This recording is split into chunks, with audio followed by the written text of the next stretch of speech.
I'm Shannon Clough, Community Impact Coordinator for the United Way of Rutland County, and welcome to another episode of United Way at Work. Today we're going to be meeting with the Executive Director Lisa Lynch of ARC. ARC is a nonprofit that advocates for the rights of individuals with developmental disabilities and their families. Let's go on in and check out all the things they're doing for our community. Now joining us is Lisa Lynch, the Executive Director of ARC. Hi, Lisa. Hi, how are you doing? Good, how are you? Shannon, pretty good. Good. So Lisa, I was on your website, and in the history section, I saw where ARC was founded in 1956. And in 1988, you became the executive director, which means you're celebrating your 20th year. Wow. Right? Yes, 20 years, nonprofit of ARC Rutland area. We started in 1956. In 1958, we got our 501c3. So we are celebrating 60 years as a nonprofit this year, as I celebrate my 20th year. So hopefully in March, which is Developmental Disabilities Month, we might have a little something, something. So we're looking forward to a little celebration. Yeah, back in the day with, 60 years ago, Wings, Casellas, Pisanelli's, College of St. Joseph started up parent meetings, got their children into the community, wanted to add value to their life and bring more joy than, being home. Right. So without that work 60 years ago here in Rutland, many of our mainstreaming schools for people with different abilities may not be where it is.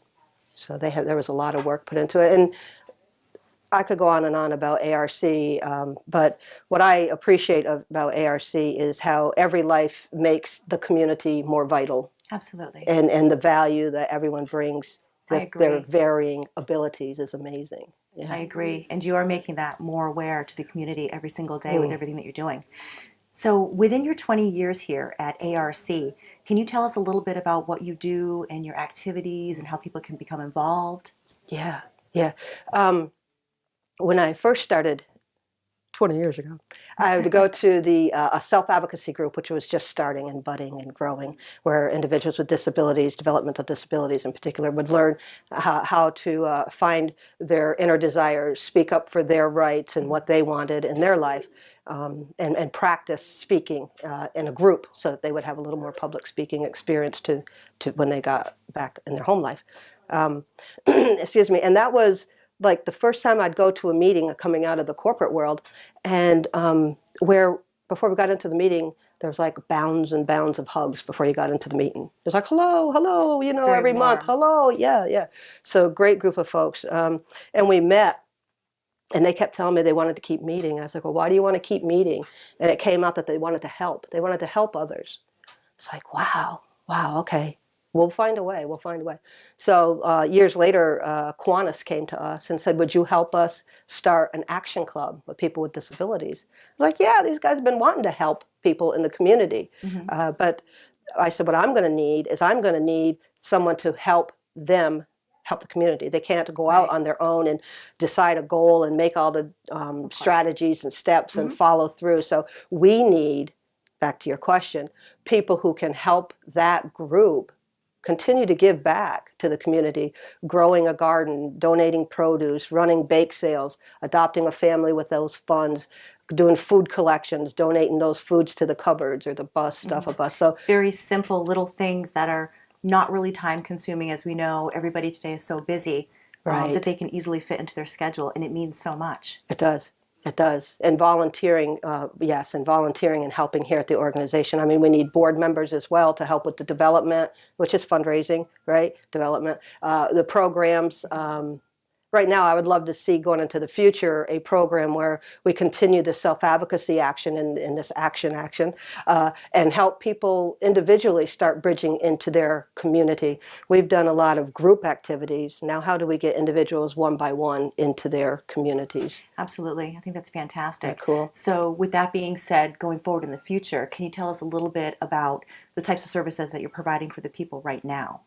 Yeah. So right now we have 5 main ones that we look at, and it's the self-advocacy group I spoke of. Once a month they learn how to run a meeting, Robert's rules. We have presidents, vice presidents, everyone has a role, everyone gets to speak. The action club, is more of a service project group where you give back to the community. The dances, those were what we were known for most. 6 dances You just had one. themed. Yep. Yeah. Christmas, Valentine's, Halloween. My mind went to Hawaiian, but maybe that's something in the Maybe we all future. need a vacation. I don't, yeah. A Hawaiian Halloween one. Yeah, Valentine's, end of winter, spring fling. So we do all those dances. Representative payee, we have we're all part-time here, so all this stuff we do with 3 part-time paid staff, and the rest is volunteer board and other volunteers. Right now, College of St. Joe's students are coming to volunteer to help with some of the backlog work that obviously the 3 of us can't do. So the representative payee takes care of about 55 individuals who've been deemed incapable of dealing with their finances. So we help get their rent paid, their utilities, foods, meds, housing, everything's paid within a really tight budget. And then we have to tell them, there's no more money. So it's hard for them to learn their budget, but by working with us, they do learn about budgeting.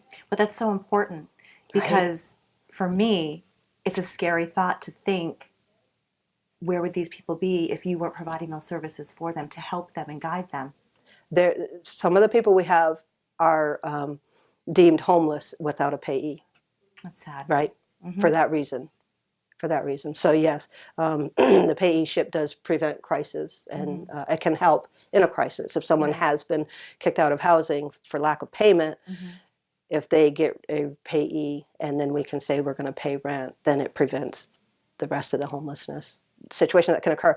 Rutland Family Support Network, where parents can get together and get the support they need. That's done a lot online with a listserv. One parent or provider can put in a question, and there's a potential of 60 different answers coming back with all the information that they might need out in the community to address their need. Transportation, folks, once you turn 18, 16 is a non-disabled individual, you get your license, you start hanging out with your peers. That doesn't normally happen with an individual with a developmental disability and or any other disability. So we provide transportation to the meetings, self-advocacy, some of the activities, some of the action clubs activities. We hold a lot of them downtown, but transportation is very big. We're helping someone get to work right now. So we're helping with employment. And if we had a big enough grant, if we had a volunteer right now who would commit to taking 3 or 4 of our self-advocates to Fitness Made Fun, adaptive fitness program on Tuesdays and Thursdays at 3:30, then we could have some of our self-advocates addressing right now one of their goals, and it has been for years, is nutrition and exercise education.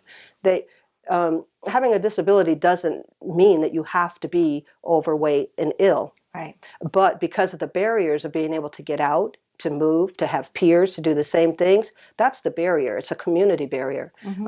So they're realizing that they're overweight. They don't want to be overweight. They're eating foods that they probably are, well, now they're learning aren't so good for them.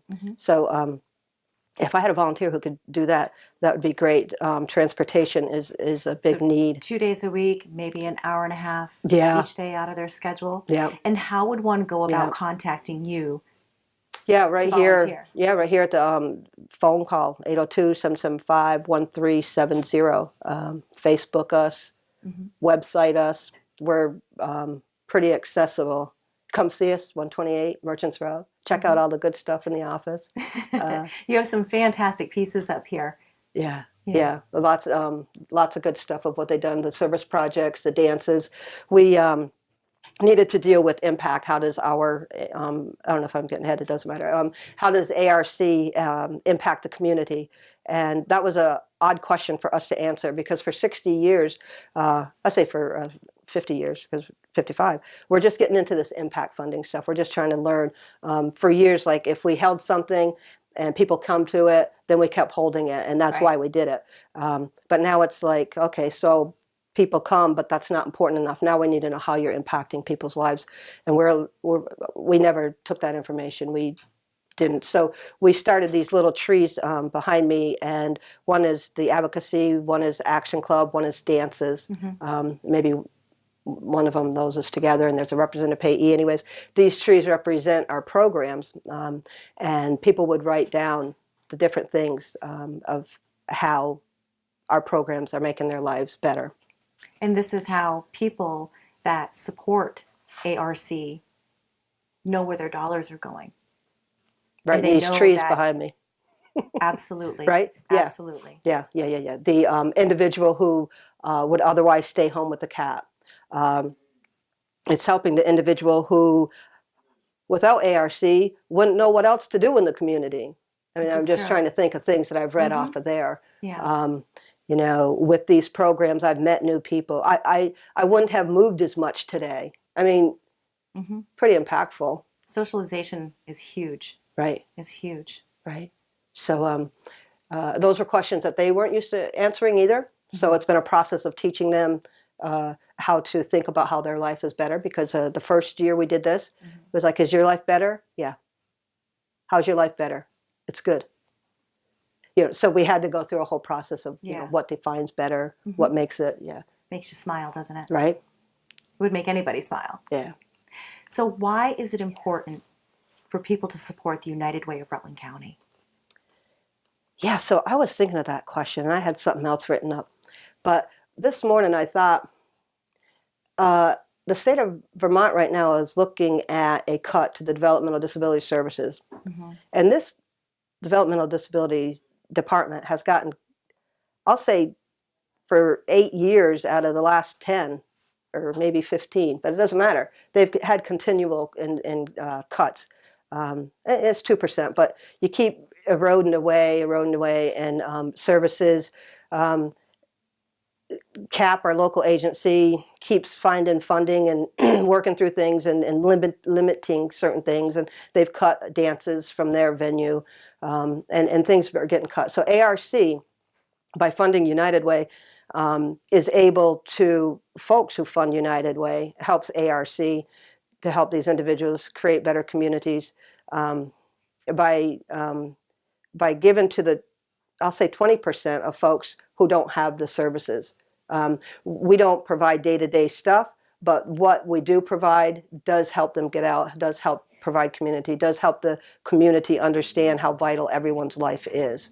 So, you know, if there was an individual, millionaire, whatever, wanted to put money in a trust and let the agency live off the interest, or just wanted to donate $80,000, $90,000 a year to ARC, then we wouldn't need any funding. But ARC needs that funding, and United Way helps with that. So anyone helping United Way across Rutland County or wherever is helping individuals.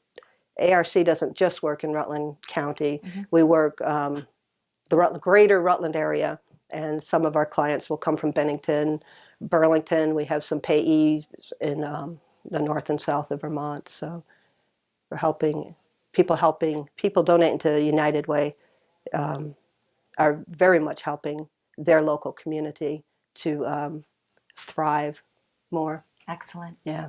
Well, Lisa, thank you so much for allowing us to come in here today and find out all the wonderful things you guys are doing in the community. I think it's fantastic. And clearly without you, we don't want to think what it would be like without you. It's a good program. Yes. Thank you for coming. And we certainly could not leave today without saying hello to Herman. Hi, Herman. How are you? Herman Goldberg, the treasurer of the Self-Advocacy Club and the Action Club. He's always about the money, helping out ARC and all the groups. He's our buddy. Thank you for joining us, and be sure to tune in for another episode of United Way at Work.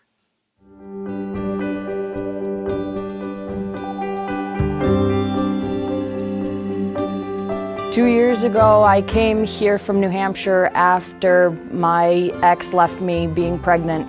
I was homeless, and I had a bunch of resources tell me Fairhaven Concerned can help me. I came here, I was scared to death. We are busy here. We are busy. The food shelf is busy, and there's need here.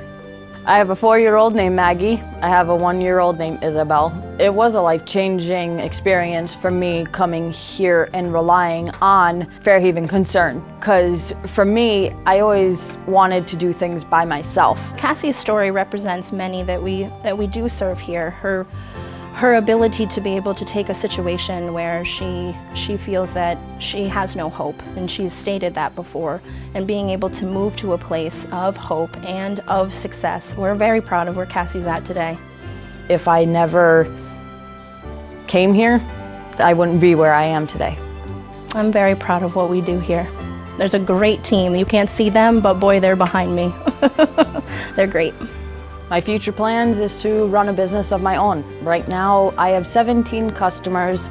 On Facebook, you can find Cassie Services. It's a landscaping, housekeeping business. I also do anything from car detailing, animal care, elderly care, child care, trimming hedges, anything gardening, landscaping, any housekeeping, stacking wood, cutting wood. I do all of that to help people. Like, I see what Fairhaven Concern does to people, and I'm like, I want to be a part of that. I want to have a business helping people, and to me, it's not about the money. It's about helping people. That means more to me than anything. This week we have the Stone Bench Project, which is comprised of local youth between the ages of 13 and 19. The instructor is Nora Valdez, and she is, this is her 9th year working with the local youth. A lot of the kids, as I say, they find a way to express themselves when they accomplish something, and they get to trust themselves, and so they leave the project like feeling very positive about themselves. So it's a whole process, and we talk a lot about like being secure, that being yourself and trusting yourself, and that's all it takes in life. You trust in yourself, you will do great. United Way has been very instrumental in helping us fund it this year. We see this as something that is part of Rutland Region's heritage. The bench is a permanent public artwork that's left after the kids have grown up. They can come back, their names on it, on a plaque, and show their friends and family that they've left something for the community. It's gonna feel like you've accomplished something, and it's really important to know that you did this and you helped other people and other people helped you. Like a real serious project that's gonna go out in the world for a long time. To work on with somebody, I think it's kind of cool to share everything with them. Sometimes it's not always easy to make ends meet. My husband had lost his job back in November of 2016, and I went out a month later to have surgery on my elbow, so therefore that's how we actually had lost our housing. And then we ended up in the in the state, in the National Forest, excuse me.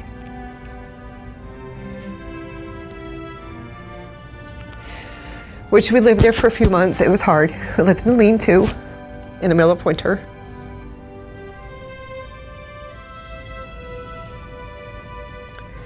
So on those nights we'd stay up in our lean-to. It was freezing cold. Middle of winter, in the National Forest, because nobody would put us up. Finally, with the grace of God and praying, I had Carol, my angel, help me. I went to Brock, and she was just always there. No matter what, she helped me find the apartment. She'd search with me. She helped me do applications. Brock for the community is just really good for all of us. If we didn't have this agency, I'm not sure if that a lot of people would have the sustainability or what they need in their lives.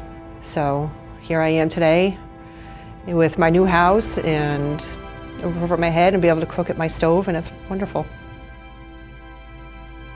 Well, obviously, seeing how the Dismas House deals with people coming out of corrections, I unfortunately had a run-in with the law this last time. I've had a drinking problem for a lot of decades, and unfortunately, if I start drinking, I end up in trouble. When they get out of prison, they feel like they've got convict written on their forehead, and they walk down the street and they think everybody's looking at them as one of those bad guys, and they don't get that here. And I really stress that, you know, you come here and you're going to be just instantly part of the family. If I haven't met Therese and she wouldn't give me the chance to be here, I probably would be in jail. And if I was not to be in jail, I would probably be in the wrong spot and probably get to the same steps that I gone the first time. The lifestyle in jail is you learn not to trust many people. It just makes the day go by easier in jail. So to come out and live in close proximity with others that were trying to get jobs and get reestablished with their families and, you know, move on in life, get an education. I was able to get involved with the positive aspects of what Dismas offers, which is immense. I would like to say to these people that run these houses and programs that keep up the good job, and they are doing great. You don't know how much this means to us, and opportunities like this does not come very often, and we need more houses and places like this for second chances. My world gets real small if I drink, and my world gets really, really large if I stay sober and stay involved with community and family and those kinds of things. Here at Meals on Wheels, we deliver approximately 1,100 meals a day, Monday through Friday. A lot of people are very grateful and thankful for the services we do. Some people don't have much family around here. Some people can't afford, you know, healthy food to survive through the week and stuff. So we bring a bunch of stuff for them. You can depend on them. They come 3 times a week and they're always there. They're good on the weekends and also near the end of the month when funds are short. It helps substitute, and plus they're good. Meals on Wheels is great for the idea that somebody is coming to the house at least once, you know, or twice a week or 3 times a week. And just the idea of having somebody else have eyes on my dad is a great relief to me. Here you go, Cal. They get very nice meals. I've enjoyed them very much. And it saves me from trying to do the cooking myself, which I can't do. United Way is crucial to what we do here. We've been partners with the United Way almost since we began. In a community like this, it's easier to have people behind you to help you with the things that you need help with than to not ask for help and be lost along the way. We see all the good work that the United Way is doing for our community. United Way, thank you. Thank you, thank you for keeping Dismas on your list and for giving us the support. It really means a lot. It takes care of a lot of people, from little kids up to the elderly. It's really important for people to give to United Way, which helps provide support to Meals on Wheels and other programs that are available to the people in this community. Thank you for supporting the United Way.